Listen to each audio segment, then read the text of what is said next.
Hello, good evening, everybody. Welcome to the 2025 DOVS Annual General Meeting. I have to thank the National Hockey League for making the start time of the Leafs game um, jive with our annual general meeting. So we should have you all done and ready to watch the game at 8 o'clock. So our first presentation is from our chief resident, Waleed Al Sarhani. Waleed, why don't you take it away? Okay, thank you so much, Dr. Curtis. So I'll be giving you the Chief Resident update for this academic year. So first of all, I'd like to take the chance to congratulate and welcome the incoming PGY1s. We have Ammar Amir coming from the Eastern Province of Saudi Arabia. We have Badra Pandia joining us from the University of Toronto. We have Brendan Tao, Marco Tien, and Wissam Nasrallah joining us all the way from the West Coast from UBC. Samira Jafari from Tehran University of Medical Sciences, and last but not least, Mohammed Goma from Queen's University, Kingston, Ontario. So big welcome to all of them. This academic year has been an excellent year for resident research. So our residents have published about 110 publications this year, and some examples include a paper here published by or co-authored by Jovi Wong, published in Retina, describing the outcome and the technique of pneumatic retinopexy for giant retinal tear-associated retinal detachments. Another publication by Tina Felfeli, describing a technique for managing challenging macular holes, published in Retina. There's another publication I had the pleasure to be part of, supervised by Dr. Holland and Dr. Clara Chan, published in Cornea on the donor tissue preservation time impact on keratolimbal allograft for limbal stem cell deficiency.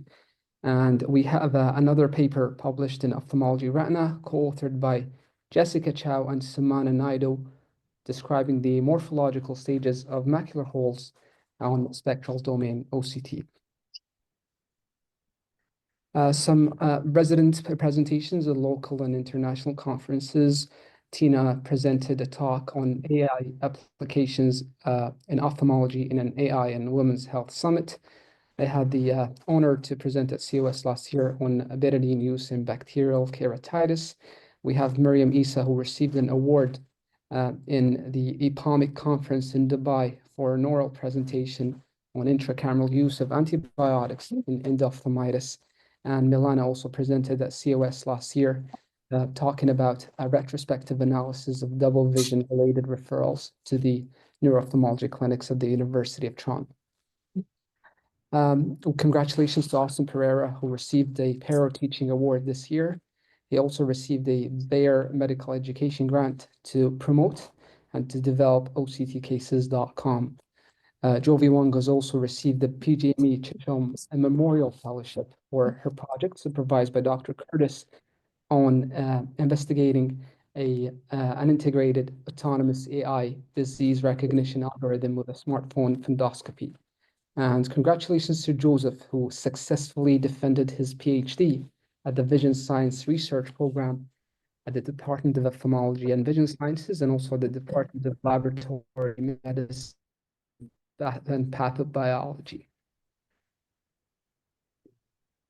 Now moving to some advocacy work as well. We have the resident body were able to raise $2280 in the Plain Poll for Sight 2024.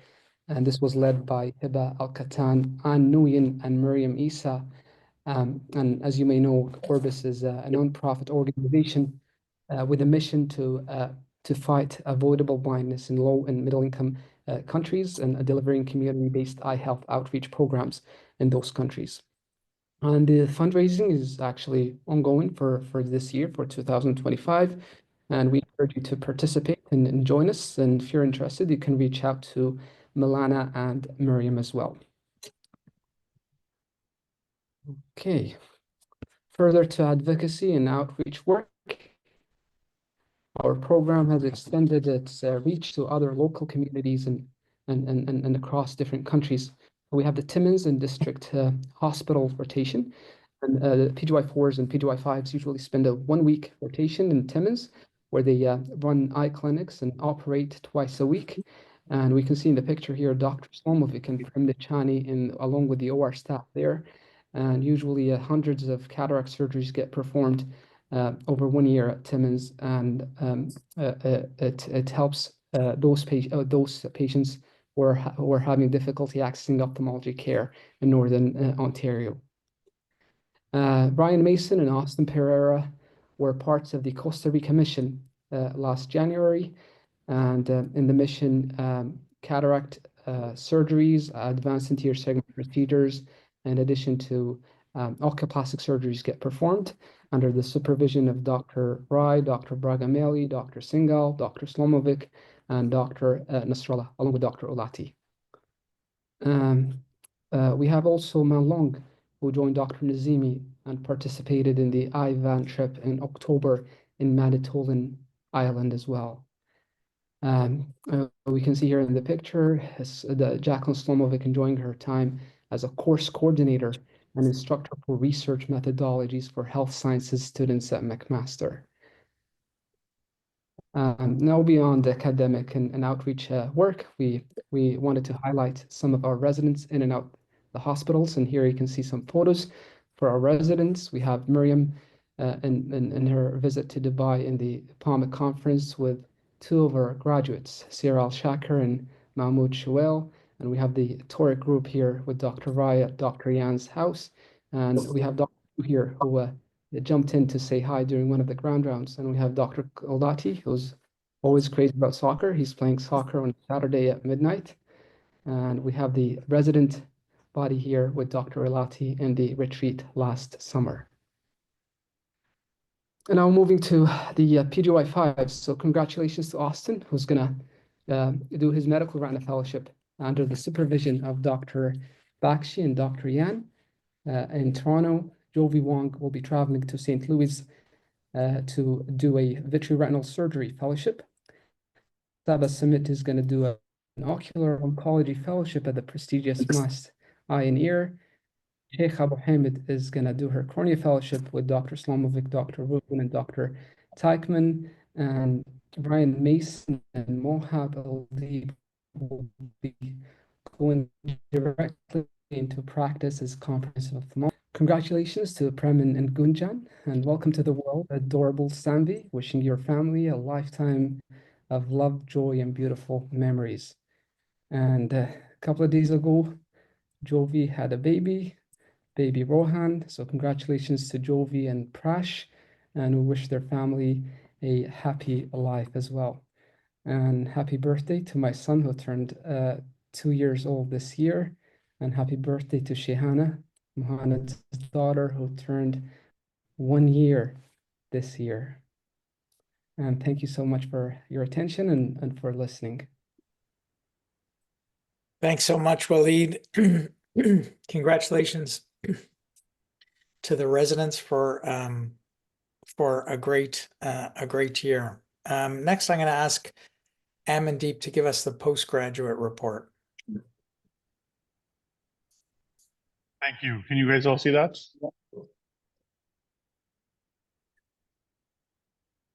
I can't hear anyone. I'm going to assume we're good. You're Okay, good. perfect. Thank you. We're good. Okay, well, thank you, Peter, and thank you to the department for giving me the time to update us on the program. I do think that the program is in a pretty good spot. Here's our resident body at the breakfast that we had in July. I do think that we, as we heard from Waleed, we have a fantastic resident body, and we really are privileged to have some of the best residents in the country. And I would put our program up against any in the world. So we really do have a good bunch here. And so this is a picture from July. I also want to acknowledge our RPC committee. It does take a village really to do the work of a residency program. And I want to highlight our site directors, Alex Kaplan, Amrit Rai, Radha Kohli, Cindy Lamb, George Nasrallah, Michael Nguyen, Jonathan Michelli, Mike Wan, Nav Najawan, for all the work that they do. Stephanie Kutke is also a member of the RPC as the competency lead. Alan Slomovic is our vice chair. Panos has done a wonderful job at taking over examinations. and Matt Schlenker is our research lead for resident research. I do want to acknowledge the residents who've been a part of the committee as well. So they are a vital component of this committee and help liaise with the resident body. So we've got Jim, George, Anna, Waleed, and Ryan, as well as our fellow representative, Tina Tang. The chief residents really work as my partners in crime. And over the last year, I had the privilege of working with both Saba and Mohab in their capacity as chief residents in 2024. And you just heard from our new chief resident, Waleed, who took over from the previous chiefs as of January, and he'll be in his role until the end of this calendar year.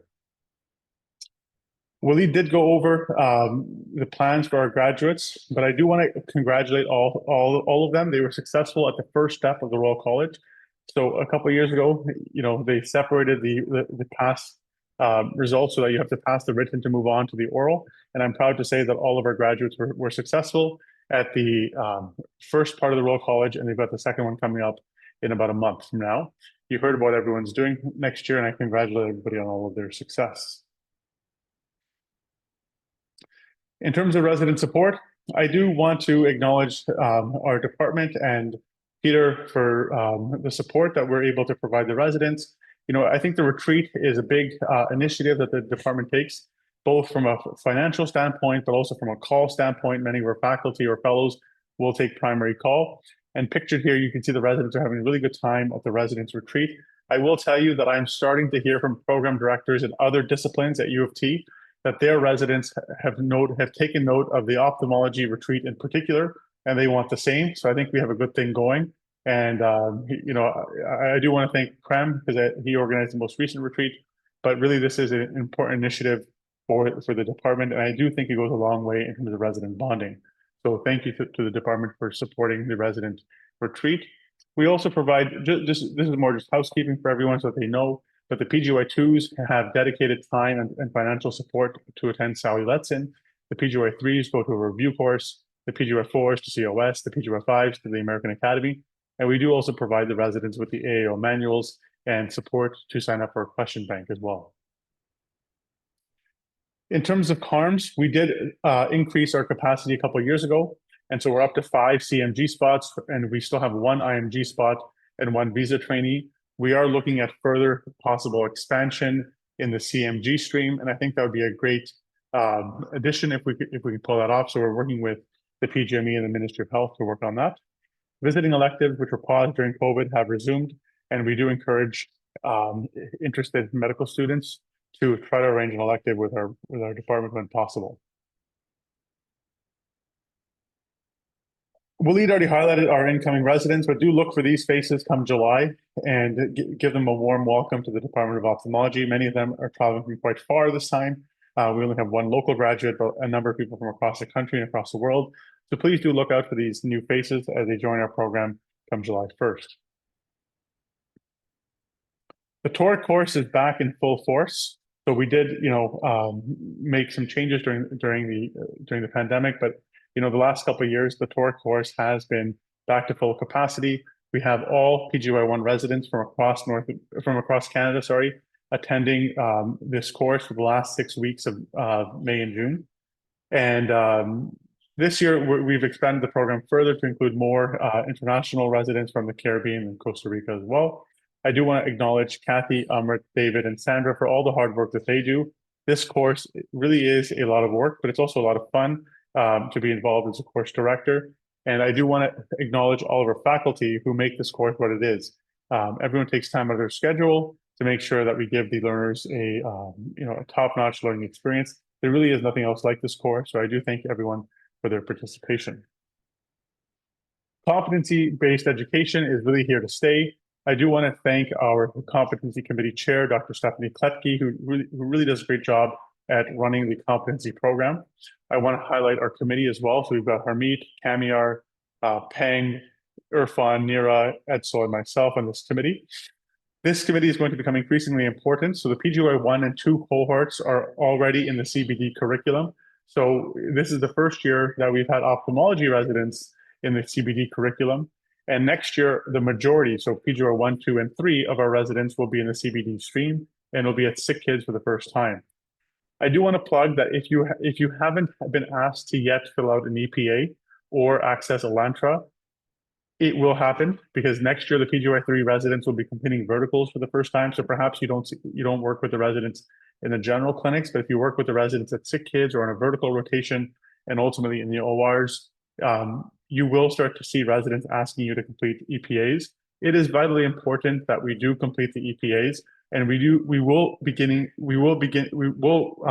to get reports annually for completion rates for faculty. So it is important that when the residents send you an EPA, try to fill it out. It is a critical part of their promotion. So please do try to help them out. They're not trying to be annoying. I do get the sense that they try to spread out the EPAs amongst the faculty. If you are having difficulty accessing Elantra or don't know how to fill out an EPA, please reach out to myself or Stephanie, and we can make sure that we help you get the login information for your Elantra account. This is affiliated with your UTOR ID. In terms of curriculum, our resident curriculum runs on a 2-year cycle, and I do want to thank our faculty leads. So we have a 2-year cycle where we cover the American Academy of Ophthalmology manuals. And so for plastics, we've got Dan. For pediatrics, Kamiar. For lens and optics, we've got John. For retina, we've got Peng and Ephraim. For neuro, we've got Edsel. For uveitis, Panos. For cornea, we've got Nira. For glaucoma, we've got Irfan. CanMed, we've got Kathy. And QI, we've got Wendy. All of these folks will be reaching out to you at various times to schedule your lectures. And it is much appreciated when our faculty take the time out of their schedules to do the Friday academic half days. In terms of curriculum, the major things you should know is, as I mentioned, with the introduction of CBD, there is a 1-month introductory ophthalmology rotation, which has to happen within the first 3 months of the residents joining our program. We typically try to avoid July just because of the new fellows and the new PGY2 residents. And we typically try to assign the PGY1s a rotation in August or September. The base hospital rotations have really been a strength of our program. The PGY2 residents really do learn a lot in this year. There's been little in the way of change there. With respect to PGY3 verticals, these have been a real highlight of the program since introduced several years ago. And we continue to maintain the vertical rotations where residents get subspecialty access. And we try to protect that experience whenever possible. With the growth of the program, we will be having more vertical sites. So sites that perhaps didn't have verticals in the past for certain subspecialties may be getting vertical residents just to match the growth of the program. In the PGY4 year, we have been blessed over the last few years that our residents really have some of the highest cataract volumes, if not the highest cataract volumes in the country. But in line with that, we're also trying to increase PGY4 residents at the base hospital OR so that while they're getting their cataract skills, they continue to get an opportunity to develop their subspecialty skills as well. New for next year, we are trying to address one of the potential areas of weakness in our program by introducing a new PGY5 oculoplastics rotation. And with the increased number of residents that we have, I think we're now at a point where we can avoid cross coverage almost entirely. And so residents who are at a base hospital will provide on-call coverage to that hospital only, and they typically will not be covering any other sites.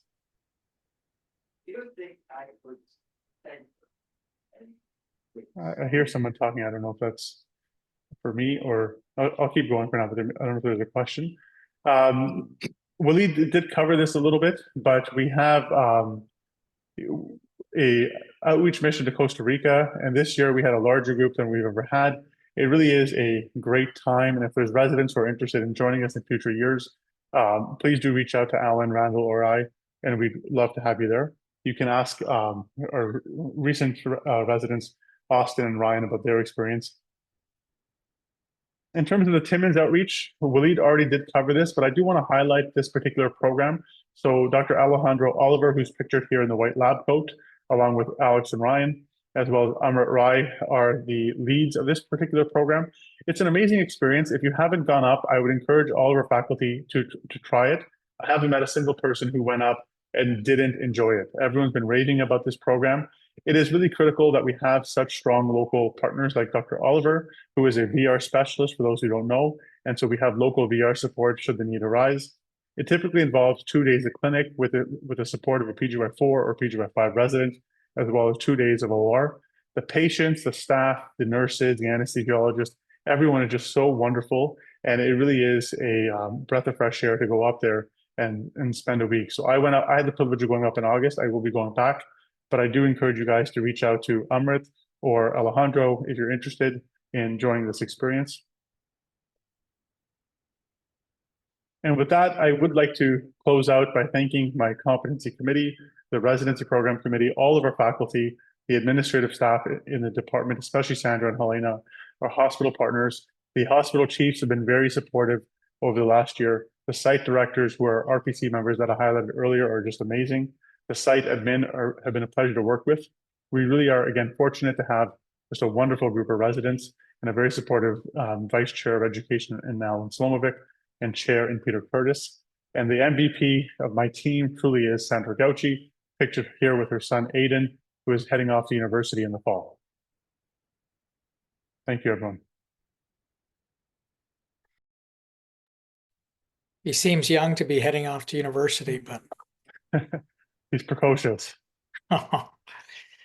thanks, Amandeep. Thank you so much for all the hard work that you and Stephanie do, and that so many others do to make our residency program as great as it is. So next, I'm going to call on Dr. Jennifer Califati to give us the undergraduate report.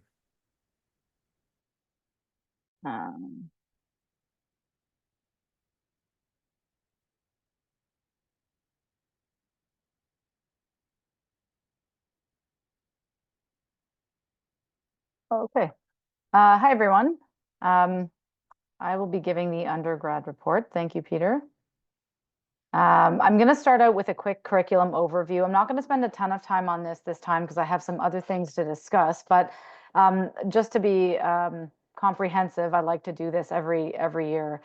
So basically, the ophthalmology curriculum is divided into two parts, pre-clerkship and clerkship. For pre-clerkship, it takes place in year 2 during weeks 50 and 51. Week 50 is primarily anterior segment content. Week 51 is primarily posterior segment content. There are 2 practical sessions that happen during the second year. One of them is neuro-ophthalmology, and one of them is a red eye and slit lamp session. There's a final exam as well at the end of the block. Can I change slides? Thank you. So the clerkship portion of the curriculum is primarily happens during year 3, but there's also a little bit in year 4. Historically, there has been a core clerkship rotation that is 1 week in duration during the 3rd year. It's 3.5 days of clinic, a half day of OR, and a half day of pediatric seminar. There will be some changes to this, so I'm going to discuss that later in the next slide and beyond. And so just to finish up sort of what the curriculum currently looks like, year 4, there is an opportunity for selectives. So those are not mandatory, they're optional. They range between 2 and 4 weeks, depending on the year. And the student can decide whether or not they want a placement in ophthalmology. And it's very good for students that are interested in ophthalmology. But it is after the CARMS. But it's a good option for people that are pursuing the specialty. And in addition to that, there's a 1-hour lecture that happens before the exam. I'll change slides, please. Thank you. So there are big changes that are happening to the clerkship curriculum, especially what's happening in year 3. So like I said, historically, there's a 1-week core rotation. Unfortunately, there's been a really major change this year with this. So what's happened is they've decided to eliminate completely the core rotation for ophthalmology and ENT. There's been a lot of discussion with leadership about this decision. It's not our decision. The MD program decided this, and we've had lots of back and forth about it. I've tried to get a handle on what the impetus was for this decision. And my understanding is that it's twofold. So the first thing is, the national practice across medical schools in Canada is that there is no core ophthalmology rotation in most medical schools. And so they are following that to some degree. The other piece is that there's been this gradual move away from a block experience or block learning. And the idea is that rather than breaking learning up into body parts, like the eye and the ear and the gut. They're trying to move towards an immersive and longitudinal experience. And so they don't feel that having an ophthalmology rotation on its own is necessarily in keeping with that. So originally our response to this is that we don't like it. We weren't thrilled that the rotation's being eliminated, of course, and I'm sure most people in the department would agree that that's not ideal.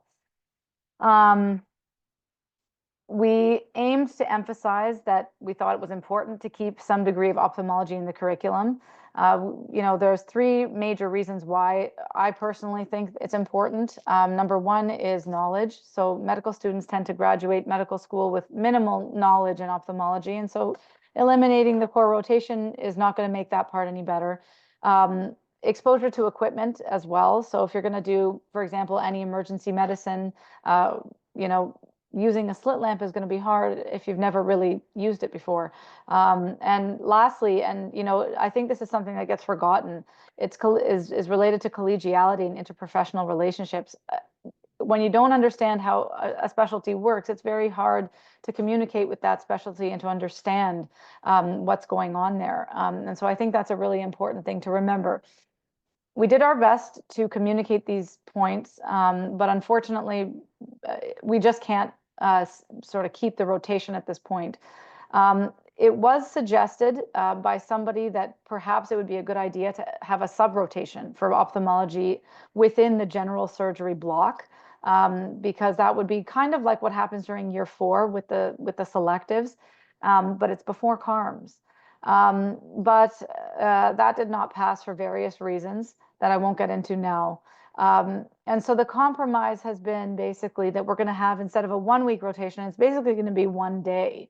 And that 1 day will be there's a half day of a pediatric seminar and a half day of what's called an ophthalmology clinical experience, which is basically a clinic. So, the medical student will come to clinic and at least get their feet wet and kind of use some equipment and get an idea how ophthalmology works. Sorry, can I change to the next slide?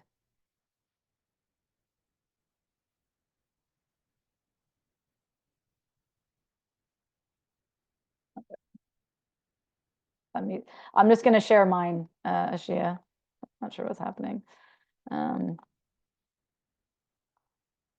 Okay. Okay. So this is just a sort of an overview of what's called the integrated block schedule. And it's a 2-week stretch. And what they've done is they've taken this 2-week block that used to be ENT and ophthalmology, and they've opened it up to various experiences. So you can see that there's some ophthalmology in there. There's some diagnostic imaging in there. There's some dermatology in there, and there's a bunch of blank space, which they haven't really actually sorted out yet.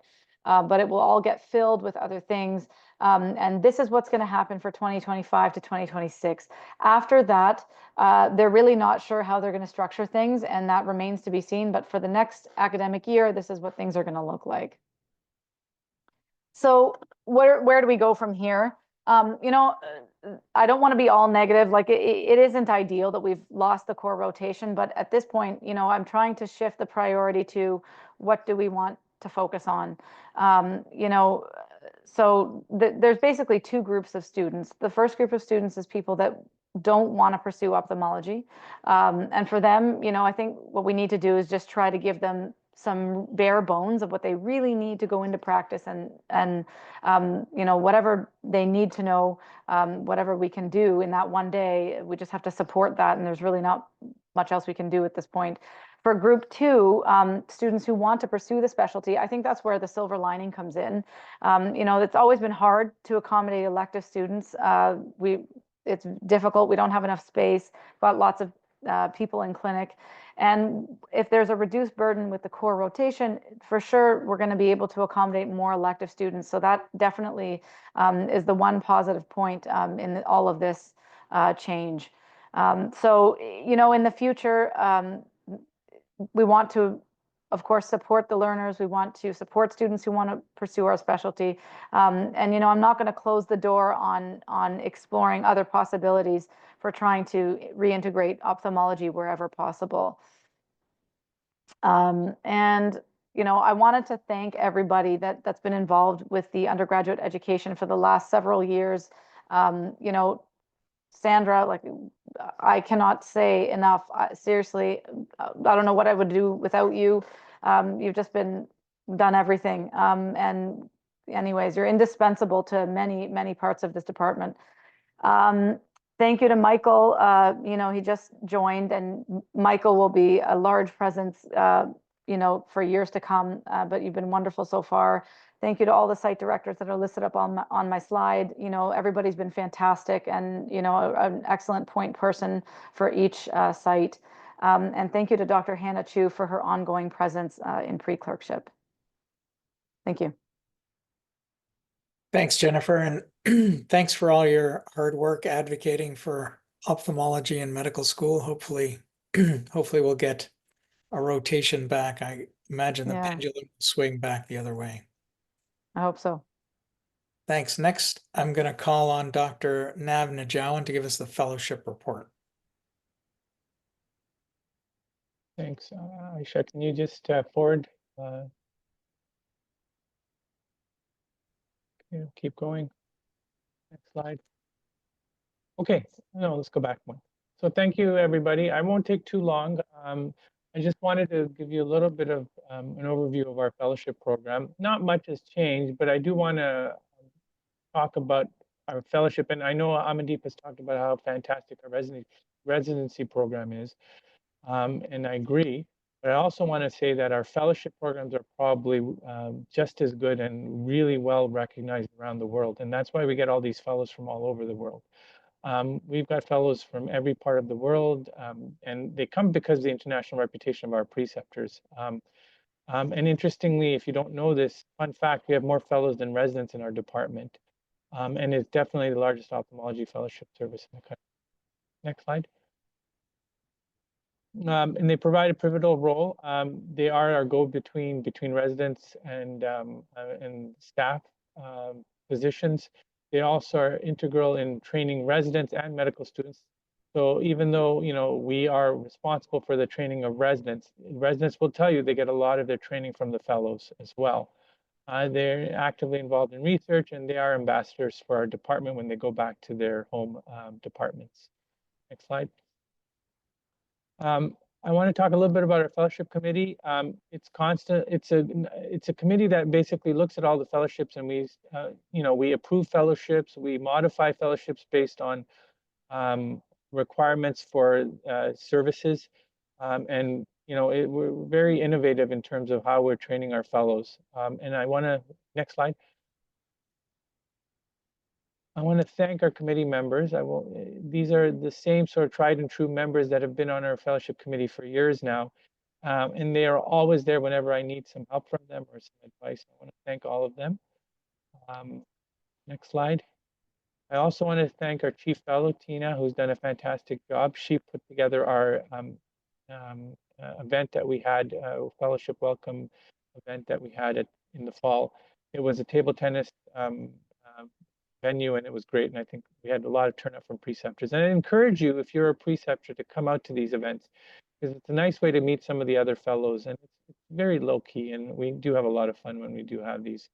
I want to thank our chief residents who are also part of the committee, and our incoming chief, sorry, I've written chief fellow, but it's our chief resident. Waleed will probably be our chief fellow at some point, but right now he's our chief resident. Finally, I want to thank our administrative support staff, Ryan, done a great work. Ryan is behind the scenes, make sure all the fellowships are getting taken care of, all the paperwork. There's quite a bit of paperwork that needs to be done. So if you do run a fellowship, if you do have a fellow coming from another jurisdiction, please let us know early enough so that we can get the paperwork done. The biggest issue is when they show up on July 1st and they don't have some of their paperwork, which means their fellowship is delayed, and it does impact their experience here. Next slide. One thing I want to point out, and I think most of you know this, but I want to remind you that we are now mandated as of January 1st, 2025, any contracts that we sign, we have to provide a salary for the fellows at the PGY3 level. So currently it's $78,000. As that number goes up, we are expected to increase that. Now, that's a challenge, and I brought this up to PGME about trying to get funding for these fellowships. And to be honest, we've sort of gotten a cold shoulder. They basically said we're on our own. So if you do have issues trying to get funding, we can try and figure out ways to do that for you. But the biggest issue is with the fellowships is that if you are going to get funding for these, the fellowship cannot be self-funded. So you can't have someone come up to you and say, oh, I'm going to I'd like to do a fellowship and I'll pay for it. That doesn't work. But you can get funding from other sources. And again, if you have issues, let me know and we can talk. A lot of the fellows that are Canadian trained will bill as surgical assist. So that's one way of doing it as well. Next slide. Again, thank you to Chief Fellow Tina, and we will be looking for a new Chief Fellow starting July 1st. So if you have any candidates who are interested, or if you're interested yourself, please contact Ryan Liu as soon as you can, and we'll get the process going. Next slide. I just want to remind everybody, if you're a fellow or if you're a preceptor, if any questions at any time, please don't hesitate to contact either myself or Ryan, and we can help you out. Slide. Once again, there is a big administrative team behind all the fellowships. And I want to thank Ryan, Sandra, Elizabeth, and Helena for all their work in helping us with administrating these fellowships. Next slide. Thank you very much. Thanks, Nav, and thanks for navigating the many challenges that can arise with our varied and fulsome fellowship programs. Was that pun intended? You said navigating. Thanks, Peter. Next, I'm going to call on Dr. Radha Kohli, who's our Vice Chair of Clinical Affairs, Quality and Wellness. Thank you, Peter. So this will be rather brief, hence not having any slides. So we developed this year guidelines for the hiring of part-time people in our department. In the past, this was a more informal process, and that's available for anyone who wants to see what the guidelines are. But this was through lots of debate and discussion, approved by the executive. So we have a nice, somewhat formal process now. So in terms of quality improvement, of course, Dr. Wendy Hatch and Steph Lowe and Dr. Steph Lowe and Dr. Sharif Al-Dafari are the committee again this year, and Dr. Wendy Hatch leads it with great passion. This year, Doctors Hatch and Lowe presented with some other physicians at the COS on self-assessment and safety program, and they're going to be doing another program led by Dr. Millie Roy on sustainability in this upcoming year. In terms of QI grant winner this year, it was for improving patient understanding in cataract surgery, and the PIs are Dr. Matt Schlenker and Dr. Ike Ahmed. So congratulations to that team on winning that grant. And in terms of anyone who's interested in more education on quality improvement, you can always reach out to Wendy Hatch, who is very passionate about this and does a lot of work for our department, as well as the Center for Quality Improvement and Patient Safety. And finally, for wellness, Dr. Myrna Lichter and I are trying to work together to have an event this upcoming year on coping with adversity, with personal stories and hopefully lots of group involvement, so that we can create a community where we all feel that we can cope with our own adversities with a good support network in our ophthalmology family at DOVS. That's it for me. Thank you. Thanks, Radha. Next, I'll ask Dr. Nupra Bakshi to present on faculty development, equity, diversity, inclusion, indigeneity, and accessibility. That is a mouthful. It is. Yeah. We need an abbreviated title. Thanks, Peter. So Ashia, could you advance the slide for me? So this long portfolio on faculty development and EDIIA would not be possible without the participation of several members from our department who are listed there, both for faculty development as well as EDI. And I rely heavily on them for their contribution. So I definitely want to say thank you upfront for all of their hard work. Next slide. So our strategic priorities initiatives, just as an overview, run across 5 to 6 domains: education and awareness, mentorship, career development, policies, and research. And this is between the EDI and faculty development, which have some overlap but are also quite disparate. A lot of our work has been in education. Some of these are initiatives that are ongoing, and others are strategic priorities for work that we want to do moving forward. And especially this year, we have a few things to look forward to. We are again participating in the Joint Faculty Development Day with surgery and ENT, but hopefully we will have a more robust ophthalmology relevant part of it so that it's more useful for our faculty to attend. There is always ongoing EDI and faculty development grand rounds and other educational initiatives. And we also this year are creating a new dyadic faculty mentorship program, which Angela Zhang has spearheaded, and I'm going to hand it over to her in a second to talk more about that. But that's a pilot project for year one, and then we'll hopefully expand it further. We also want to look at how do we onboard our new recruits and how do we get new hires to our department to continue to be engaged and mentored as they set up practice in our department.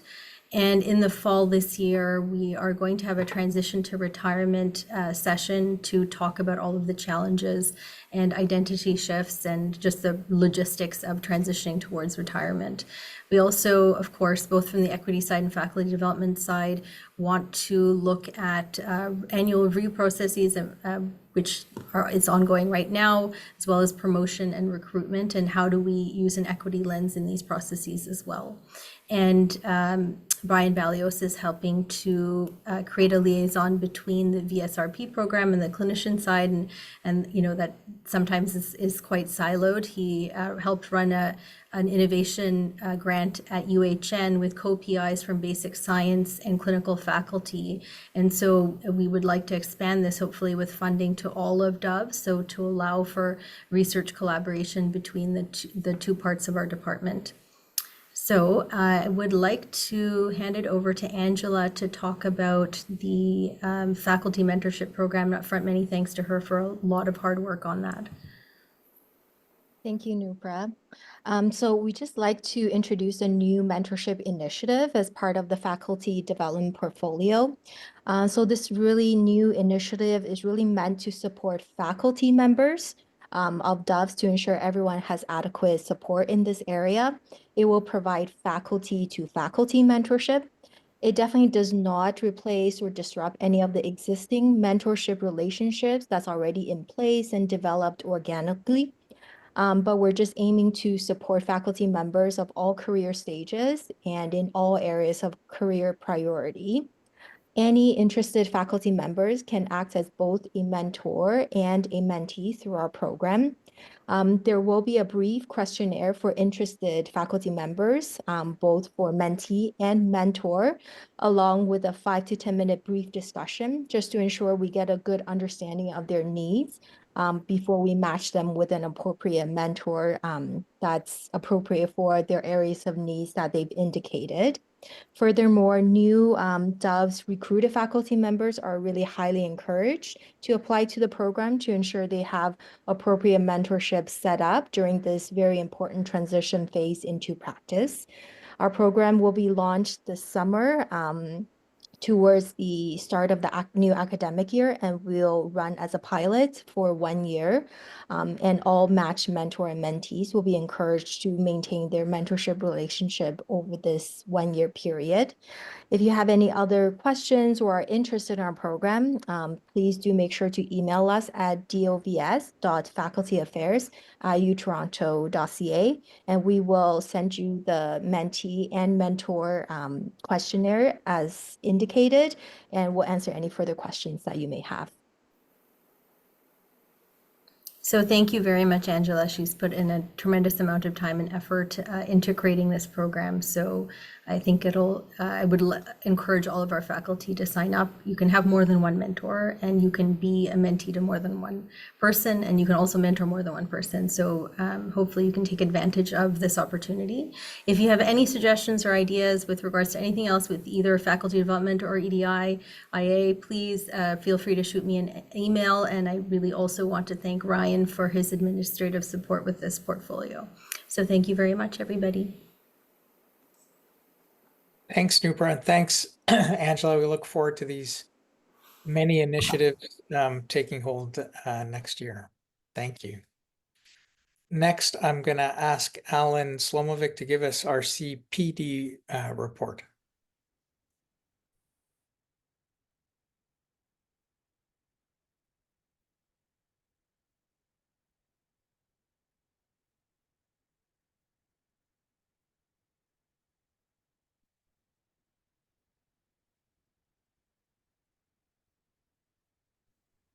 You're muted, Dr. Slomovic. Sorry about that. So I think this is a really good segue from mentorship right into the educational report, my vice chair educational report. And the goal of this report is to try to elevate the resident educational experience by providing faculty with feedback regarding the educational experience from the resident's perspective. Next, please. This was an anonymous survey sent to all DOVS residents, and we got a really good response rate, just over 60%. I divided the resident body into juniors, PGY 1 through 3, and seniors, PGY 4 and 5. And the report asked the following 3 questions. Who are the top 3 teachers? What are the 3 most important positive teaching attributes? And what are the 3 most negative teaching attributes? Next slide. I then spoke to all of the top educators and asked them what they felt made them a top educator.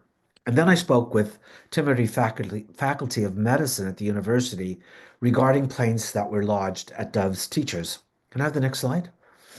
So in terms of the juniors, the top educators, I'm very proud and pleased to state that Randall Ulate, one of our former Cornell fellows, who's not even been with us here for a year, was voted the #1 educator by the juniors, followed by Dr. Michael Wan, and tied 3rd place by Gary O, Jonathan Michieli, and Ed Margolin. So congratulations to all of you for being named as top educators. Next slide. The top 3 positive teaching attributes, and I wanted to put it into the residents' voice. So I've just quoted from them, and I think these 3 points carry the theme of what they feel is a really top educator. Takes time to interact with the learner and spends time explaining evidence-based reasoning behind why the diagnosis is, what it is, the differential and the management. 2, challenges residents without stressing anyone or belittling anyone intentionally, and very importantly, creates a positive learning environment. And 3, thoughtfulness in giving constructive feedback, especially when the residents are starting to be involved in procedures. Next slide.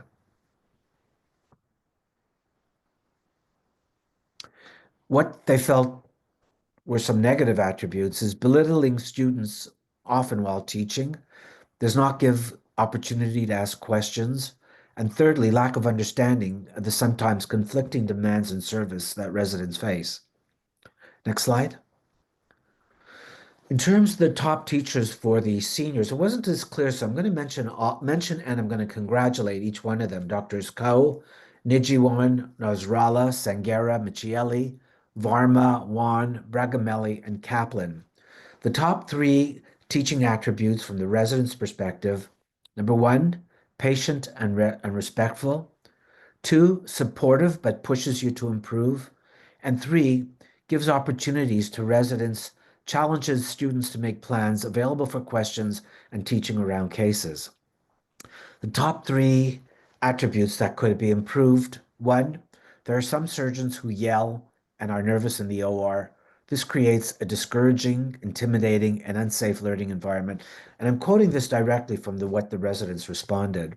2, criticism for criticism's sake, and 3, dumping call patients from their external non-UofT call site on residents to see after the OR or clinic and not even staying to review. Next. So I wrote to each of the top educators and asked them, what do you think made you a top educator? And I'd like to also put it in their words. So first of all, I try to create a space where learners feel comfortable thinking out loud, asking questions, and challenging dogma. These moments often lead to fruitful discussions that lead to deeper, more lasting understanding. In that sense, I think my biggest contribution is being intentional about creating a space so those discussions can happen, even within the constraints of a busy and demanding clinic. 2, I strive to recognize their potential and encourage them to reach it, while also reducing stress that comes with making mistakes, helping them feel safe, supported, and empowered.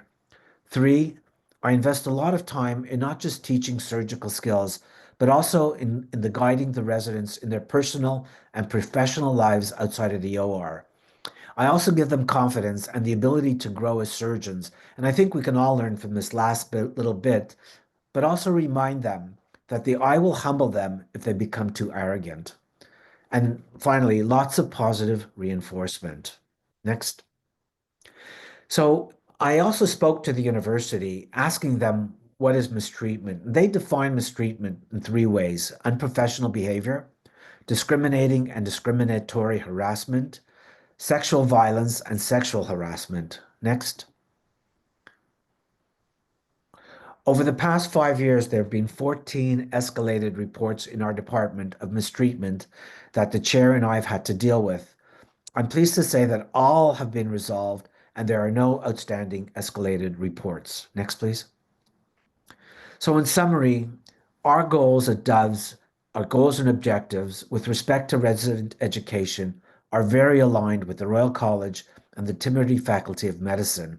I want to end on a positive note, so I'm going to start with things that need to be avoided, and that includes criticism for criticism's sake. We've seen very clearly what the residents said, that constructive comments are always appreciated. And secondly, understanding that residents are sometimes asked to cover different sites and not to make them feel guilty if they have to leave. On a positive note, create a positive learning environment and working environment, and be respectful of the residents' professional development and well-being. Last slide. So in summary, we have the best ophthalmology residency program in the country, and this is thanks to the excellent leadership from our chair, Peter, and our program director, Amandeep, and the wonderful residents, fellows, and educators that make up our program.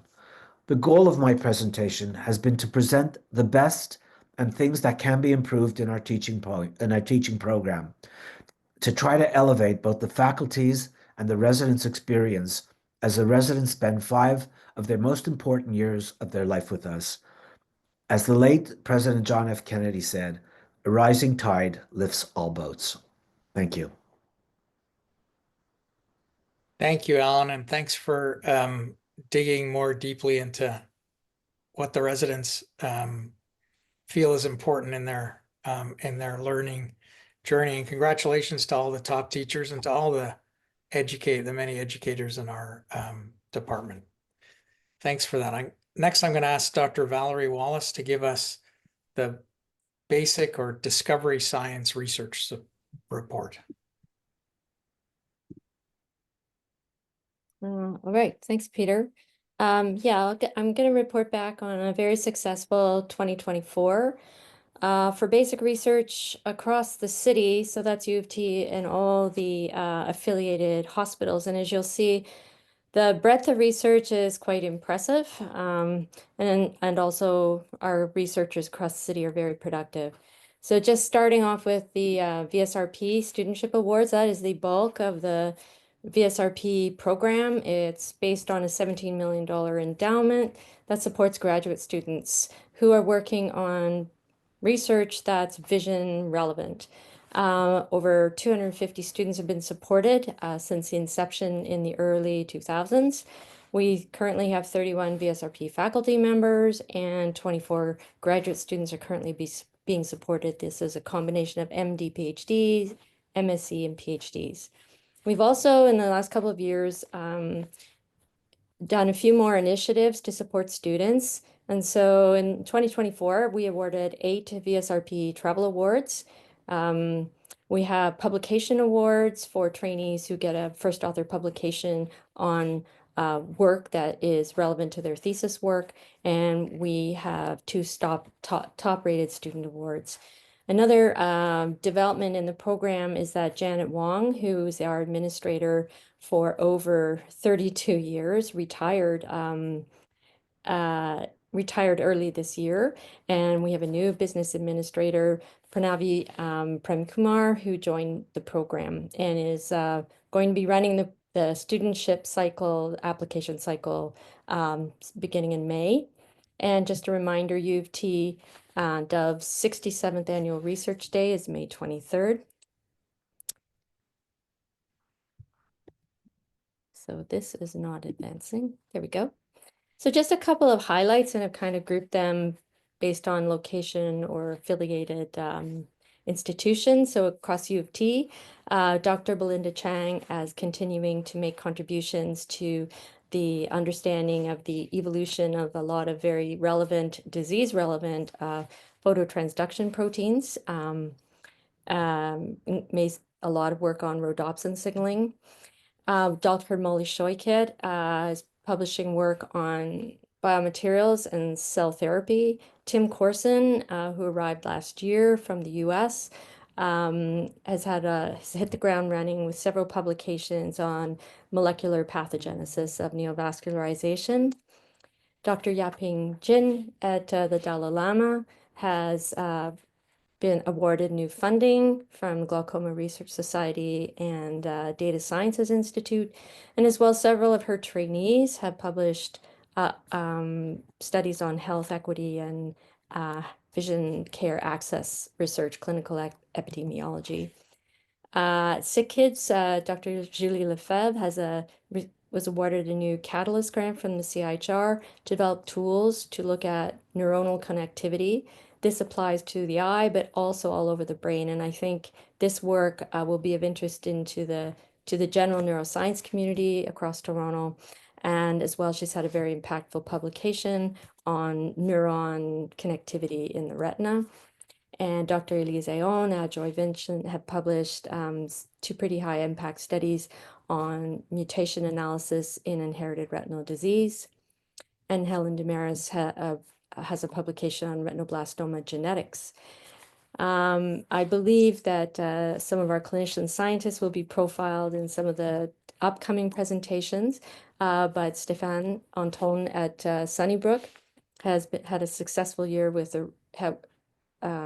Leadership Awards, Early Career Researcher Award, as well as original research on pathogenesis of cornea dystrophy and preclinical studies on tissue preparation for cornea transplant.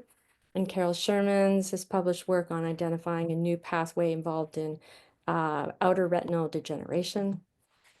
The Donald K. Johnson Eye Institute has been busy. There's a total of aggregate 65 plus publications, basic research and clinical, spanning very basic biology on eye development, how cells are positioned in the eye, to neuroprotectants, rehabilitation programs for vision for people with hemiopsia and brain tumor patients, as well as disease modeling. And we've had a number of awards over the past year. Brian Balios, and I believe he'll be profiled by Rajiv, so I won't spend too much time here, but he's had a great 2024. Michael Reber was recognized for his work on vision rehabilitation in pediatric oncology patients, as well as there are a number of investigators in the group who've been successful with CIHR and CFI awards. And I'd just like to highlight one event that happened last year that was at the Crumble Science Jam in November. I highlight this because so 2 of our investigators, Dr. Karun Singh and Jeremy Sivak, were involved in this initiative where everyone gave a TED Talk TED Talk style presentation, highlighting their work in whatever area they were, in this case, brain and vision research. But I highlight it because there were a lot of donors invited and a lot of members of the public who, were not experts. And I think this kind of event, it was very successful because the material is incredibly accessible to people, and it might be something to think about in terms of engagement in our broader communities going forward. And with that, I thank you very much for your attention. Thanks, Valerie, and congratulations on a very productive year. Next, I'll ask Rajiv Mooney, our Vice Chair of Clinical Research, to give his report. Great. Thank you, Peter. If we can just go to the first slide there. So we had a very productive year overall across the department in terms of publications, a slight dip from the previous years at 305 peer-reviewed publications. Many of these publications come with the assistance or, being, a lot of the heavy lifting being done by many of our residents and fellows and medical students, so we appreciate their involvement.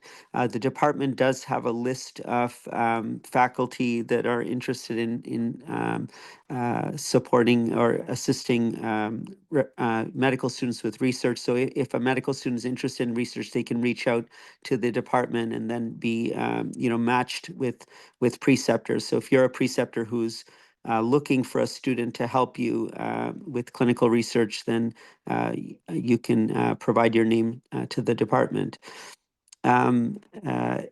I'm going to highlight two of our clinician scientists. So Brian Balios has had a very successful year. He has active funding in several areas, including the KIZ-associated retinitis pigmentosa, as well as a large grant for plaquenil toxicity.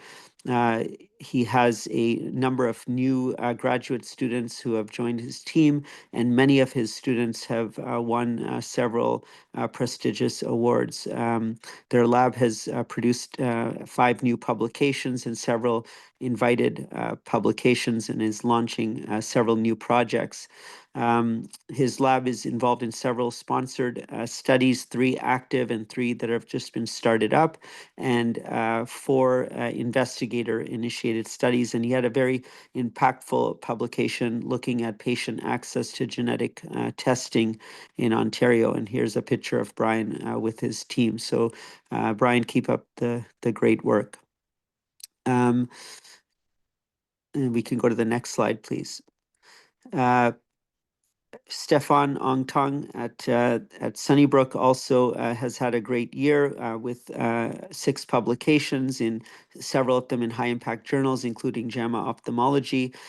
He has had $900,000 in funding since 2020, but has received a new $500,000 peer reviewed funding and received the Ontario Early Career Research Award, as well as the 2025 LMP Richard Hegeli Award for Excellence in Research and Innovation. And several of his trainees have also received awards. And at ARVO, which is going on right now, he's had 7 posters and 1 oral presentation.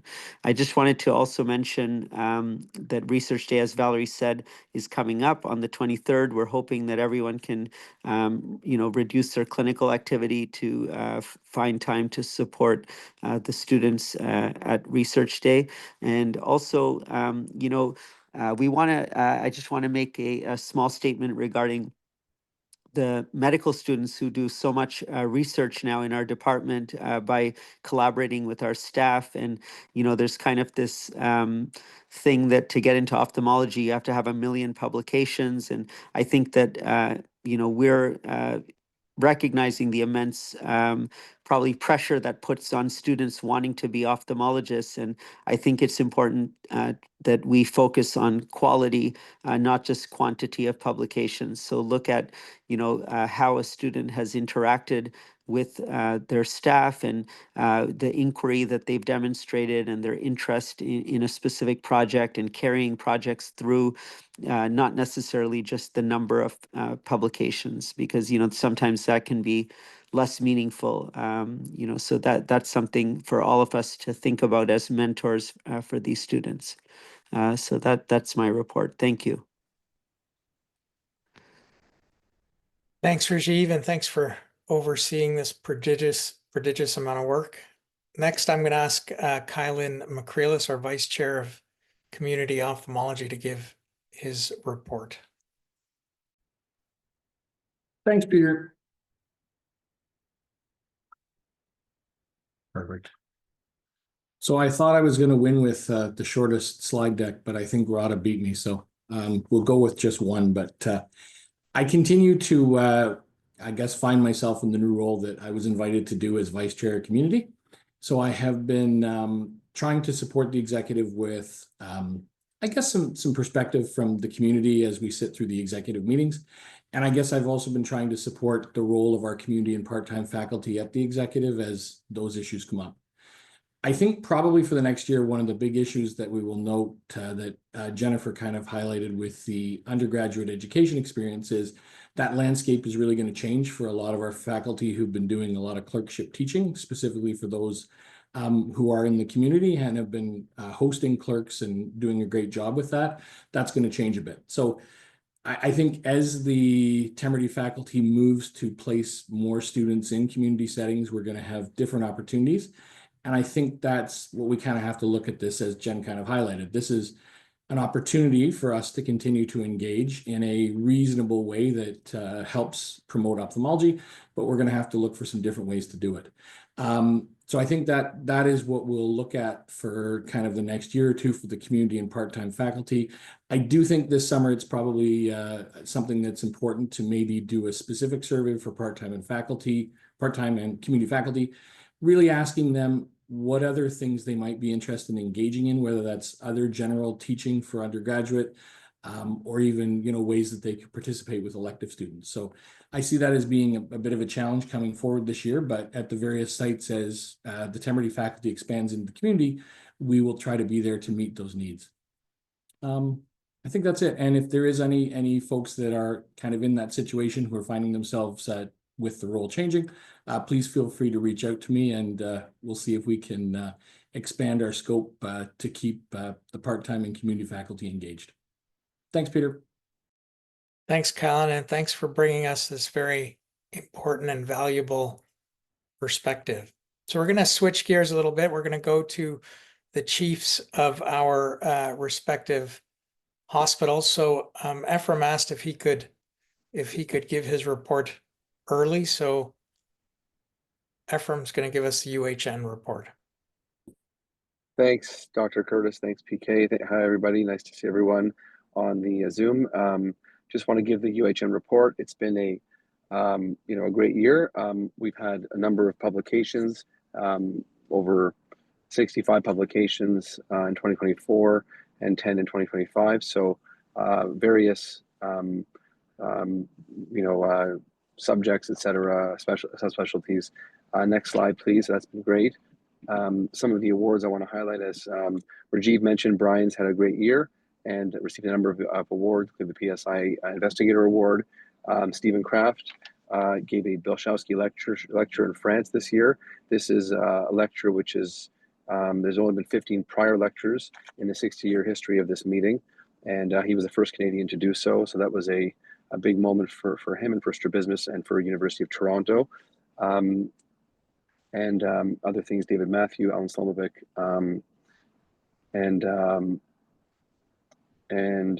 that's it. I'll go to the next slide, please. Sorry, everyone's texting me. Okay, I'll mention you. Just kidding. So some top stories just to talk about. Alan Slomovic did a mission to Costa Rica this year with his team. They did 190 surgeries. This is a record-breaking number, and we're able to impart some of the surgical expertise in teaching in Costa Rica. That was a successful mission. Other stories that have been highlighted this year, there's been some discussion of the solar eclipse, and Brian Balios mentioned this, and there's a story written about that. And also Dr. Monica Nito, there was a story, and this actually was featured in the news as well, which I'll say in the next slide, about a young girl, Adli Barlow, who was the youngest person in, I think, Canada to receive biofeedback therapy by Dr. Nito. And she was only 4 years old when she received the treatment. And after just 4 sessions, she improved her vision from 20/100 to 20/40. This was an amazing result. And patient comes in from Saskatchewan still to see Dr. Nito. And this has really put UHN on the map. And as I mentioned, this was featured on CTV Toronto and CTV National as well, and has increased the number of referrals to UHN and to Dr. Nito. I guess we'll go to the next slide. That'd be great. Some other media appearances I mentioned, the eclipse. Brian and Marissa Sitt both have been on the news talking about some of the eclipse do's and don'ts, and some of the, and just information for our population in Toronto. And Stephen Kraft was recently on again the news. This is April the 30th, talking about Botox. This has been 40 years, the 40th anniversary of Botox treatment for ophthalmological disease in Ontario, and he was featured because he was the first physician to use it here. Clara Chen also was featured in the Globe and Mail, which was great, looking at stem cell and just highlighting some insights on stem cell therapies. Next slide, please. We've opened the CRU under the leadership of initially Michael Brent, who has just recently retired, along with Sean Singer, and that was another change in the UHN. And I should mention, we're bringing on Ryan Mason starting in the summer as someone to fill in for Sean Singer as a general ophthalmologist, which is very exciting. With the launch of the CRU, the Clinical Research Unit, now under the direction of Brian Balios. This is a dedicated space for translational research, and it's basically, we're trying to consolidate investigator trials and sponsored trials, and we have funding for this. So this has all been a very amazing change at UHN and consolidating some of our research efforts. Next slide, please. As far as donations go, we've had a very successful year of donations. This is some of the money that's been raised for education, clinical, and research. And going into the coming year, we're looking at the Surgical Redevelopment Campaign, which is a campaign to build a surgical tower at UHN. And this is going to be a big fundraising campaign for ophthalmology, hoping to create a state-of-the-art surgical suite for future for our group. And of course, we're looking at fellowship support, as Nav mentioned. This is something we have to be preparing for as the requirements go up.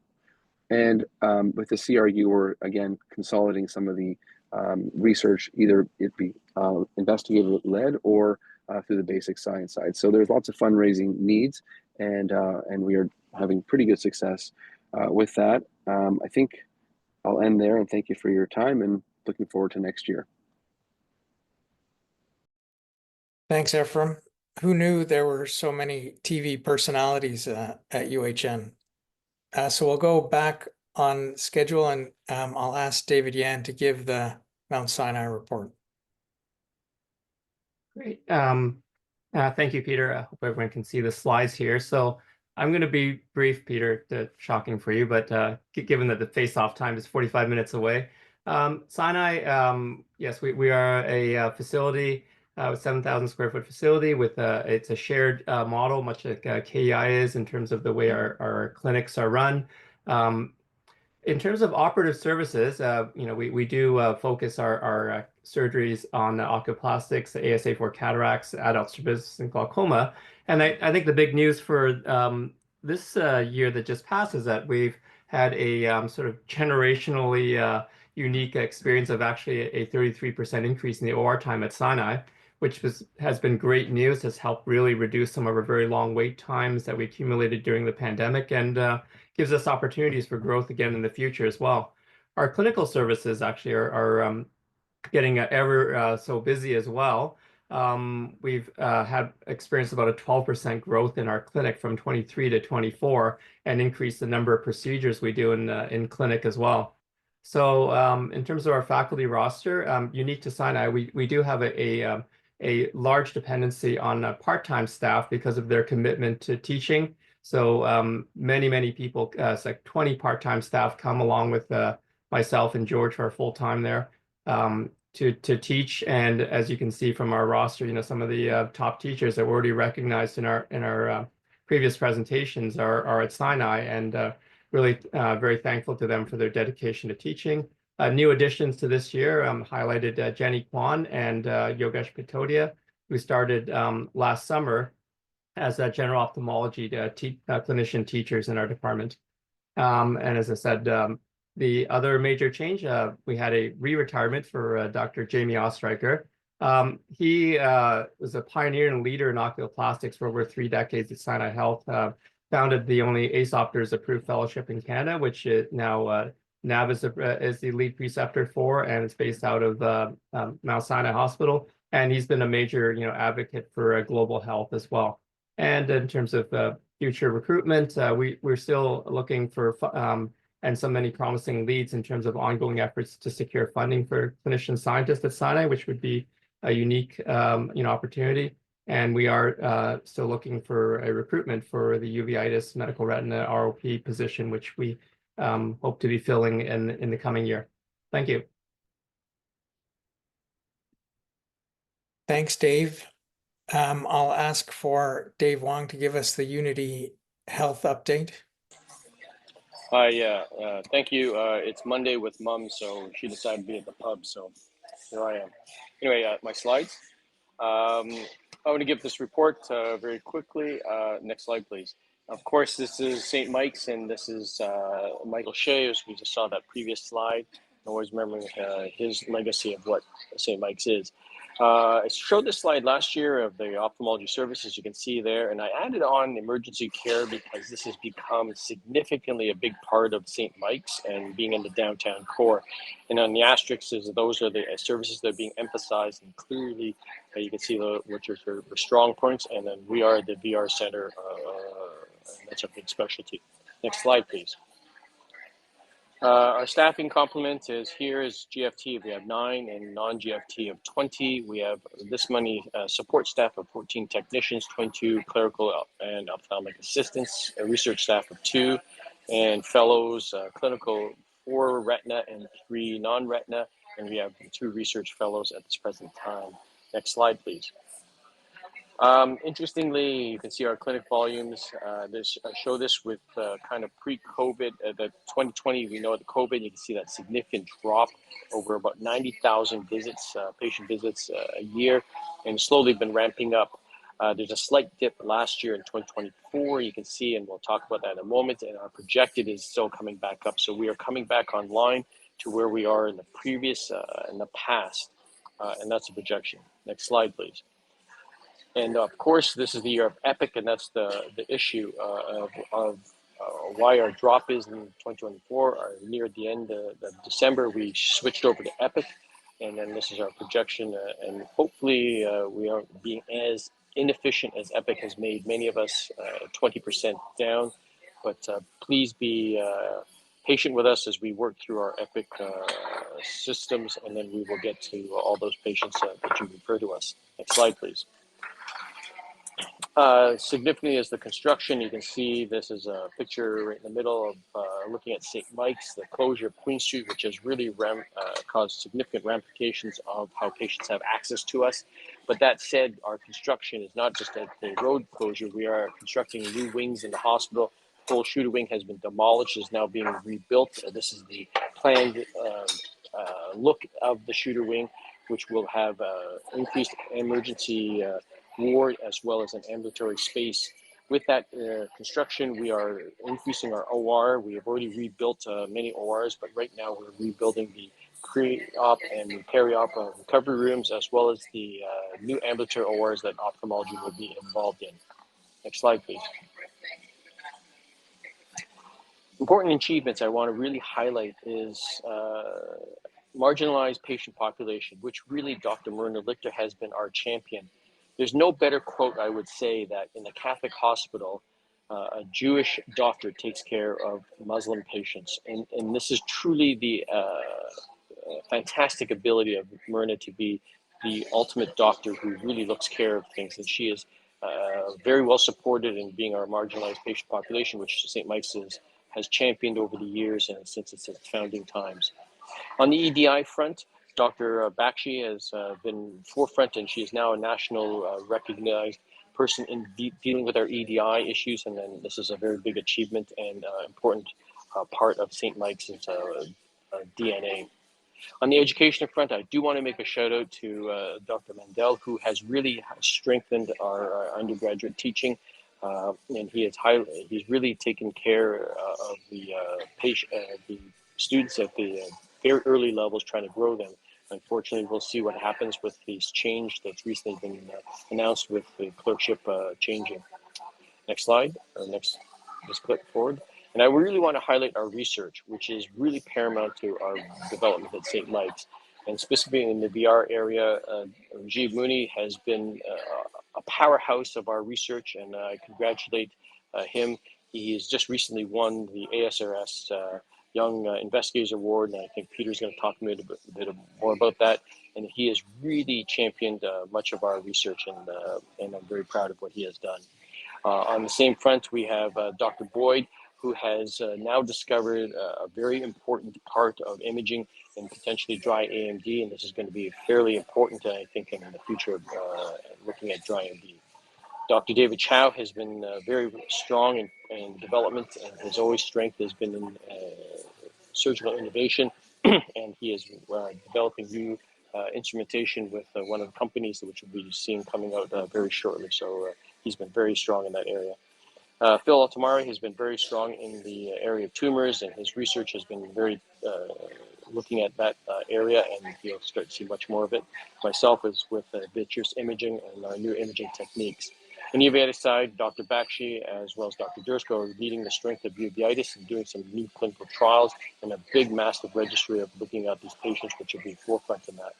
Dr. Michelli has been working strong in their neuro-ophthalmology and has been working with closely with our surgical neurosurgical team, and he is seeing many cases that are very prominent and publishing significant in this area.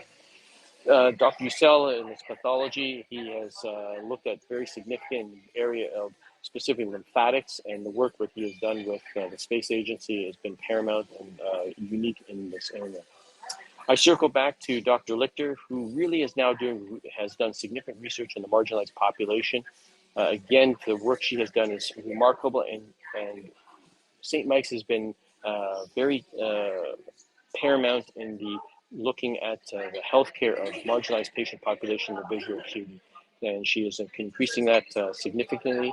And it's amazing that she's doing all the work she does and the compassion he has given. Next slide, please. What's the future of 2025? I will be very frank with our construction and all the issues I have. We are also reconstructing our department. We have had just a recent hire of a VR surgeon, Dr. Gareth Mercer, who has done the fellowship here at UHN, and we have hired him. His strength is going to be into also looking at marginalized patient population, and hopefully we'll be working with Dr. Lichter on that. I put in brackets Dr. Isabel Martin Mello, who is our present fellow, and we are recruiting her back. She is going to go further train. She's been a powerhouse in research, and we're going to get her to train more and bring her back in the next year. On the forefront, also medical retina, Dr. Marko Popovic has been finishing his fellowship down at Doheny, and we're recruiting him back to anchor a big part of our research in the medical retina field. Our uveitis unit is going to expand also with bringing in Dr. Francesca Pici, who will utilize our significant imaging capabilities at St. Mike's and the vitreoretinal side, and hopefully we'll have a significant collaboration with all the other units that he is involved with. To bring forth, St. Mike's has now got a new CEO. This has been a significant change.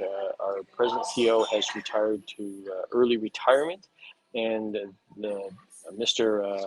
Shanwala, I hope I pronounced it correctly, he is actually from Mackenzie Health, and he's now going to be starting up at St. Mike's in July 2025, and we will see where his new direction of this will go to.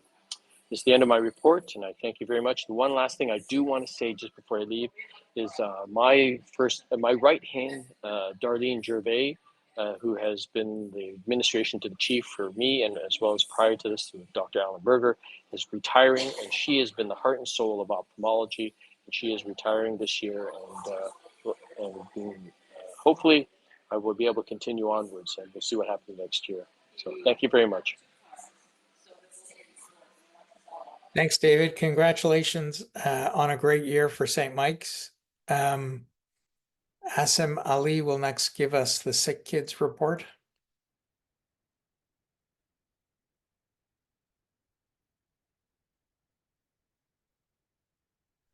Thank you. Thank you. And can you hit the next slide, please? Just starting out, just in memory of Dr. Bob Pashby, who passed away over the last year. He had a very long career at Sick Kids. He retired several years ago and just passed away a few months ago. He was a distinguished oculoplastic surgeon and spent a lot of his time at Sick Kids. And he's best known to many of us as a teacher of surgery. He certainly taught me a lot.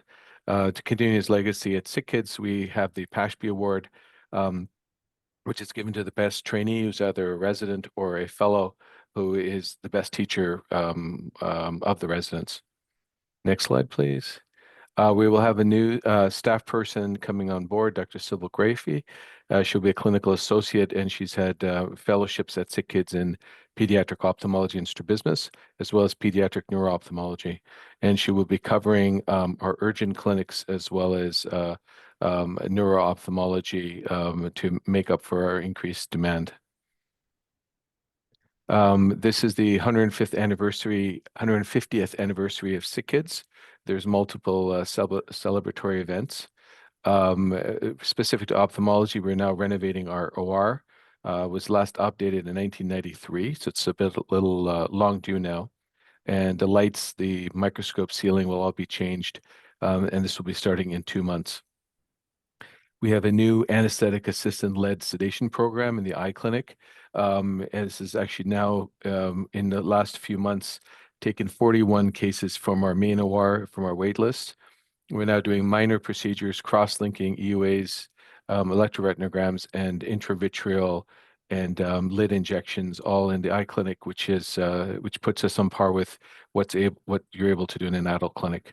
Our nursing team has now won awards for the development of this program. Our refractive program, which is the only program in Canada, is on hiatus due to a malfunction of our excimer laser, and we're currently working on having that replaced. There's a new proposal. The Sick Kids expansion has been ongoing, and now there is a 2-site model that is preferred by the Ministry of Health. We've been asked to submit a proposal for a second site around 50 minutes away from our main campus. Most of the ambulatory clinics are moving to the second site. Ophthalmology will now be split. Can I go back, please? Yeah, thank you. Ophthalmology will be split 2/3 at the new site and 1/3 at the original site. We will have a greater area than our current clinic, and we've put in some dedicated research space. But our OR will remain at the main site, and we'll have the capacity to do consults as well as at least 1 to 2 clinics. Next slide, please. Our gene therapy program remains a highlight. We've now treated 27 patients with Luxturna for Leber's congenital amaurosis for the RP65 gene. Our team members include Elise, Ajoy, Peter, and Rajiv, who have provided excellent comprehensive care. And our program is really a trailblazer. In addition to the RP65 gene, there are a number of other innovative treatments in the RPGR, CLN2, as well as their upcoming trials for CEP290 and USH2A. Our total number of visits has been increasing at Sick Kids over the last 2 years at a rate of about 5% per year, especially over the last 2 years. And this is due to a lot of increase in urgent and emergency cases. And this has put a real strain on our clinics. We have emergency and urgent clinics now to deal with it, but we'll be asking for additional personnel and space to be able to accommodate these changes. Our surgical wait list has increased in terms of the number of out-of-window cases from 64% to 55% last year. our number of cases has been constant. We were limited at one point with increasing our OR time due to personnel, specifically nursing staff, and now it'll be physical space. We've been trying to reduce our wait list, including transfers to community hospitals, but only 25 cases have been transferred due to anesthetic limitations and case complexity. This new anesthetic assistant-led station program has moved more cases in the last 6 months, and this is probably one of the ways we're going to have to use going forward. We've had two meetings sort of sponsored by Sick Kids, including our alumni meeting, which is held at the main International Pediatric Ophthalmology meeting. This has been done in honor of Bob Pashby, and we're intending to continue this annually. This year, Jack Crawford Day was organized by Joy Vincent and Stephanie Kletke, with some outstanding speakers, including our own Stephen Kraft. This year, we attained JCAPO accreditation, and this was very popular. It's a lot more work for us to do, but then allows us to provide credits which are generally quite difficult to attain otherwise. Next slide. And just finally, some staff achievements. Ashwin Malipatna will be the section lead for the RB chapter of the AGCC. Kamyar is now the editor for the Basic Science Peds and Strabismus book, and that will be hugely improved. And Steve Kraft has had some, as was mentioned earlier, has had some major keynote international lectures, including at the World Society of Pediatric Ophthalmology and Strabismus, International Strabismological Association, and an inaugural lectureship in South Carolina. And thank you very much.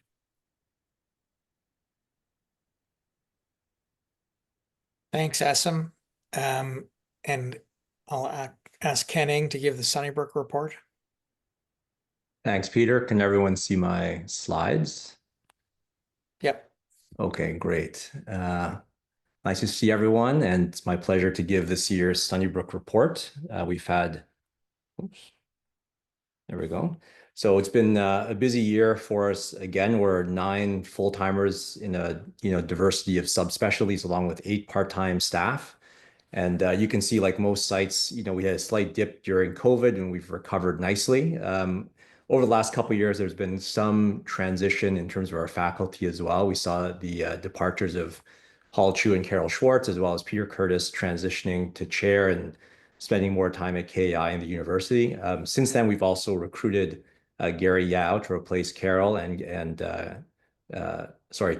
Gary Yao was recruited to replace Carol, and we've had Randall Ulati come in place of Hall. So we've recovered nicely, and I anticipate our numbers will continue to grow in the next year or two. This is a look at our surgical volumes. You can see we've been maintaining our volumes pretty steadily, both at the base hospital and at KI. And at KI, it's mostly cataracts, as you can see, and at Sunnybrook, it's mostly retina. In terms of new faces, we've got Jackie Young's best passport photo here. He's our new part-time glaucoma and comprehensive staff person who comes on a Monday afternoon every other week. He's helped to bolster some of our resident clinics. We're looking forward to also having Francesco Picci, who's a uveitis specialist, come as a new sort of full-time academic hire to DOVS. I'm pleased to say that our resident clinic is now supported by a real diversity of subspecialists throughout adult ophthalmology. I think we're providing fairly good coverage, all things considered. This slide, I think, has already been shown tonight, and my thunder has been stolen, I think, both by Valerie, Rajiv, and others. But just to underscore Stefan Ongton's good work, we'll show this slide again. He's been very successful with both publications and presentations this year. He was also the recipient of a Government Ontario Early Career Researcher Award, which brought with it some funding, as well as a UofT Lab Medicine and Pathobiology Award for excellence in research and innovation for faculty. We're very proud of his work, and he is locally supported. I think last year I presented on this new program called Medventions, and Dr. Gary Yao is our local lead for this. This is a program that's sponsored by both the Government of Canada and the Sunnybrook Research Institute. and it aims to bring non-MD quote unquote fellows, oftentimes people with an engineering background and or finance, and they are mentored through the exploration of innovation and possible commercialization in the healthcare space. So we had two people join us early in 2024, and they were successful in terms of identifying some unmet needs, and we extended their term into the fall. And I'm pleased to say that out of this has spun out a company called Oculum, which has been founded by one of the fellows, Olga Klushina, who's an engineering graduate. There's been a collaboration with the Vector Institute, and Olga and Gary have won a couple,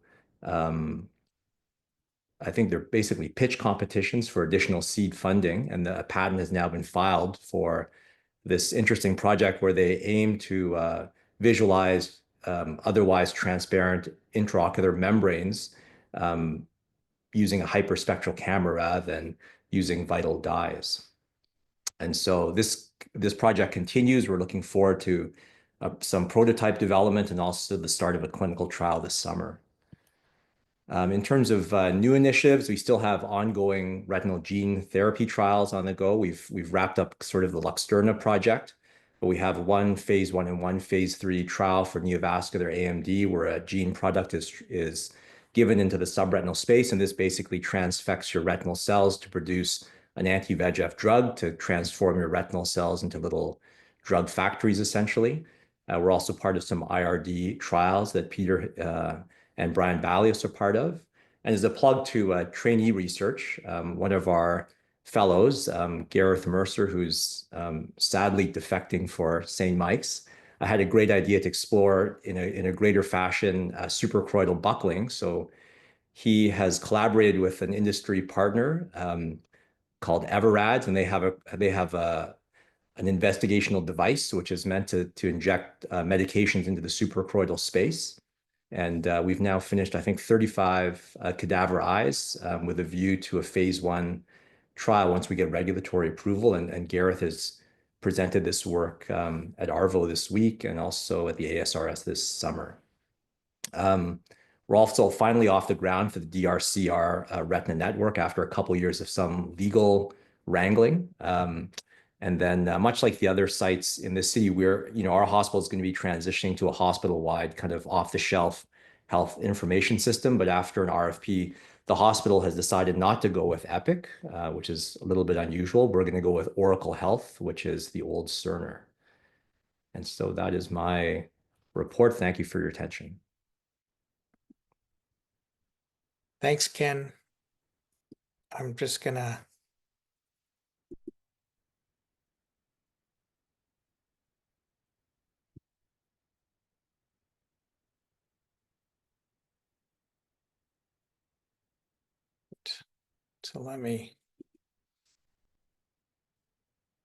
So I've tried to shave this presentation a little bit as others have presented parts of my presentation, so we can finish on time. So I'm going to start my presentation by giving an update on the Kensington Eye Institute. So you can see for this last fiscal year that ended on March 31st of 2025, we did a little over 17,000 cases at Kensington. Of course, the vast majority of those were cataract, but a fair number of glaucoma, cornea, and retina cases as well. This represents about 1,000 cases more, or a little less than 1,000 more cases than we did in the preceding fiscal year.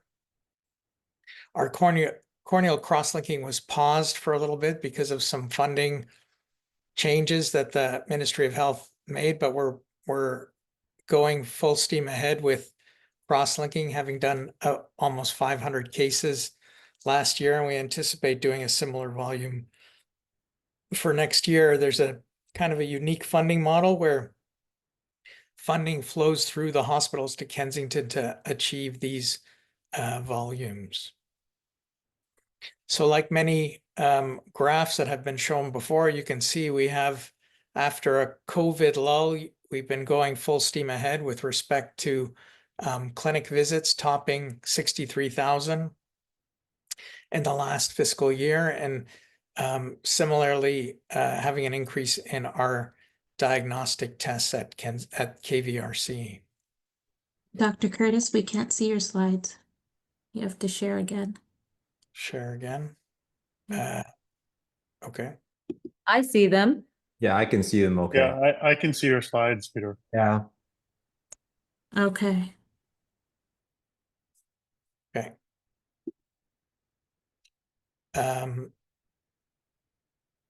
I can try again though. It's working now. Okay, good. So the Kensington Research Institute has been very active. We've had more and more studies every year. At the present time, we have 67 active studies. 2 were completed this year, which resulted in 60 publications. We had 2 active clinical trials and 1 that's incoming, and we support a lot of research at Princess Margaret and Baycrest with their clinical trials when an eye exam is needed for their cancer studies and dementia medications. So I'm going to move on to the University of Toronto Department of Ophthalmology portion of the annual general meeting. So our numbers continue to increase. We have 205 faculty, which represents almost a 20% increase from last year. As others have mentioned, we have a large resident body and an even larger fellowship body. 9 endowed chairs, 6 clinician scientists, and more than 850 alumni. This is the makeup of our executive committee. Everyone you've heard from so far, except for me. In the year to come, there will be some turnover in the executive committee, and I will let you know what that turnover will be as the time comes. Our promotions committee has been led by Dr. Yenny Usil, who's been the champion of promotions for the last 8 years and has done an outstanding job. And I give special thanks to the members of the promotions committee who really put in an enormous amount of time and effort in trying to shepherd those applying for promotion through to promotion. Unfortunately, Yenny has asked to step down as the chair of the promotions committee, and we're working on finding somebody to fill his big shoes. So in terms of senior promotions, this year was a banner year. It's the largest number of senior promotions that we've had in recent memory. We've had 8 senior promotions, and I would just like to acknowledge and applaud each of them individually. So Dr. Monaco Dibert-Nito, as Ephraim said, is really a leader in low vision rehabilitation and is transforming low vision rehab, and she has been promoted to associate professor. Congratulations to Monica. Ken Ng has also been, I'm sorry about the typo, Ken. Ken Ng has been promoted to associate professor on the strength of his sustained excellence in teaching. Myrna Lichter and all her hard work supporting marginalized populations was promoted to associate professor. Congratulations to Myrna. Sohail Samani, who is a medical retina specialist and cataract surgeon in Brampton and the founder of 4C, a charitable eye organization, has also been promoted to associate professor. Congratulations to Sohail. Josh Teichman, who is a cornea specialist and an important member of the Cornea Fellowship and does much of his work both at Kensington and in Mississauga, has been promoted to associate professor. Congratulations, Josh. Peng Yan, who is Kensington's resident retina surgeon and specialist, was promoted to associate professor. He does an enormous amount of work and takes enormous time teaching residents and fellows. Congratulations to Peng. And Ephraim Mandelkorn, who is all things to all people. He's the chief of ophthalmology at UHN. He's a prodigious researcher and a great teacher, and he's been promoted this year to professor. Congratulations, Ephraim. And Ajoy Vincent, who Asim told us about, who's a clinician scientist who, if not the smartest guy I know, maybe one of the smartest guys I know. He knows everything there is to know about inherited retinal diseases and runs a very productive lab investigating that. Congratulations, Ajoy. He was promoted to professor. And in terms of junior promotions, Alex Kaplan was promoted from lecturer to assistant professor. He's a great teacher, a great uveitis and medical retina specialist. Congratulations, Alex. Oh, sorry, I'm going backwards. We've had a number of new academic appointments. Alejandro Oliver, who was mentioned previously, he's our partner in Timmins, what has been a very successful teaching and outreach program in Timmins. Wouldn't have been possible without Alejandro. Angela, who works at Lake Ridge Health and also at KVRC and is our mentorship champion, was promoted to lecturer or appointed as lecturer. Gary Yao, who was mentioned, a medical retina specialist at Sunnybrook, appointed as lecturer. Same with Jackie Young, who is part-time at Sunnybrook, appointed as an assistant professor. And Jenny Keon, who has joined the Mount Sinai staff, is appointed as a lecturer. Michael Nguyen, who is everywhere at Humber, Sick Kids, and KVRC, has been appointed as a lecturer. Sybil Greif as an assistant professor at Sick Kids and KVRC, and Yasin Tuhari, who's a scientist, appointed as an assistant professor, and Yogi Patodia, who's joined the team at Mount Sinai, was appointed as a lecturer. So these, our new recruits have already been mentioned. Isabella, Gareth, and Marco will be joining the group at St. Mike's and transforming the retina landscape at St. Mike's. Ryan Mason will be joining the group at UHN as a comprehensive ophthalmologist. And Francesco Picci, who I also talked about last year, a uveitis specialist, we anticipate will be starting his practice in Toronto in September, and we look forward to having him.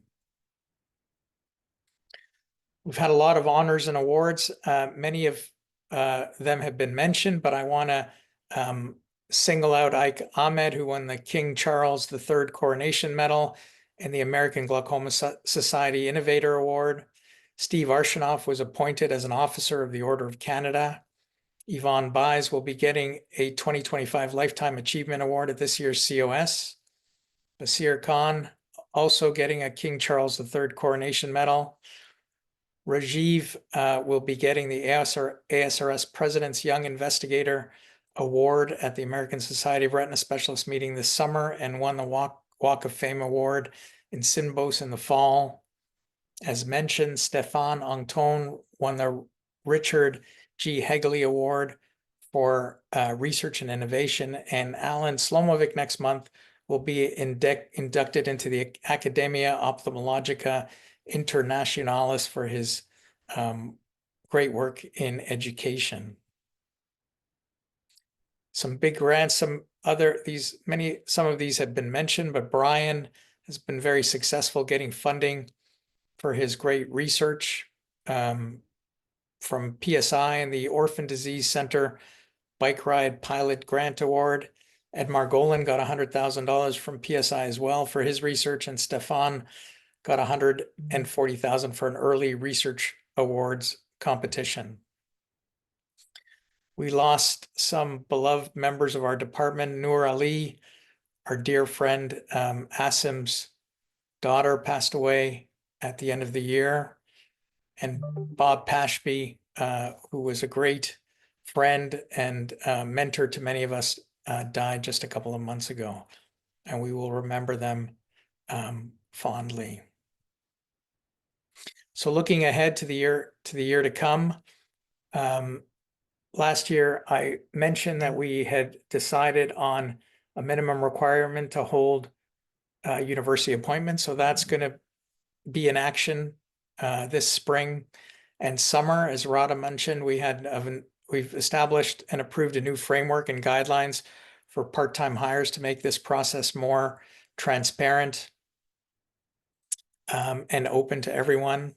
We hope to expand the Kensington model and expand pediatric ophthalmology and adult strabismus at KVRC. We're always looking for exceptional people to join our group. And I hope in the next year, we will come up with a plan to do some strategic planning. So there's a great deal of work that goes on behind the scenes, and none of this would be possible without a great administrative team on the fourth floor of Kensington. I want to especially thank Ashia, Maggie, Ryan, Sandra, Elizabeth, and Helena for their very hard work and for the great jobs that they do. So that is all I have. I know we don't have much time ahead. I haven't seen any questions come through.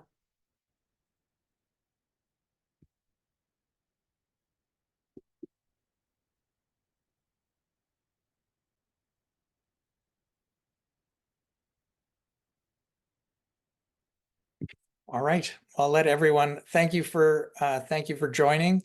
I'll let everyone get another 7 minutes in their evening back, and go Leafs go. Thank you, everyone. Good night.